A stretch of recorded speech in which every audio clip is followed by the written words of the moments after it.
សួស្តីពុកម៉ែបងប្អូនទាំងអស់គ្នាសូមស្វាគមន៍មកកាន់ Channel យើងខ្ញុំថ្ងៃនេះយើងនឹងនាំអ្នកទៅស្ដាប់រឿងនិទាន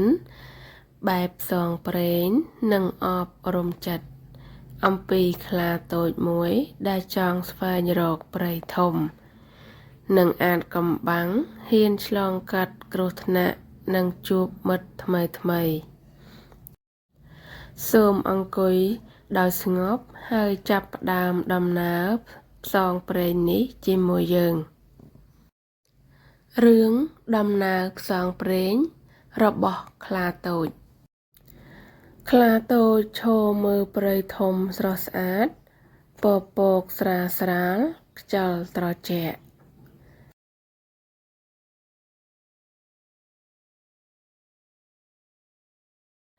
ខ្លាតូចដើរចូលក្នុងព្រៃដើមឈើធំនិងរុក្ខជាតិជាច្រើនសំឡេងសត្វផ្សេងឮពីគ្រប់ទិស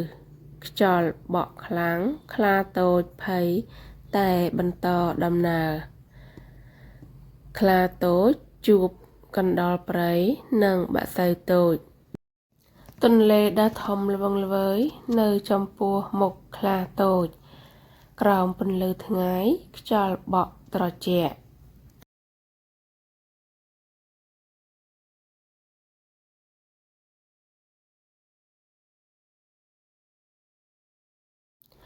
ខ្លាតូចរំលេចភាពក្លាហាន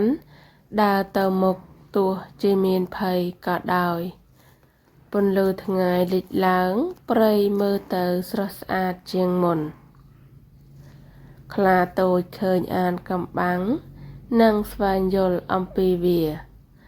ខ្លាតូចត្រឡប់មកភូមិជាមួយបទពិសោធន៍និងភាពក្លាហានថ្មីអត្ថន័យនៃរឿងការផ្សងព្រេងបង្កើតភាពក្លាហានមិត្តភាពជួយឆ្លងកាត់គ្រោះថ្នាក់ការមិនបោះបង់នាំទៅរកការលូតលាស់ដំណើរផ្សងព្រេងរបស់ខ្លាតូចបានបញ្ចប់ហើយសង្ឃឹមថារឿងនេះបានបង្រៀនយើងថាភាពក្លាហាននិងការមិនបោះបង់អាចនាំឲ្យយើងឈានដល់គោលដៅទោះមានឧបសគ្គក៏ដោយបើអ្នកចូលចិត្តរឿងផ្សងព្រេងសត្វសូមកុំភ្លេចចុច like Subscribe និង Share ដើម្បីទទួលបានរឿងថ្មីពី Channel យើងខ្ញុំជួបគ្នាវិញក្នុងរឿងផ្សងព្រេងបន្ទាប់សូមអរគុណ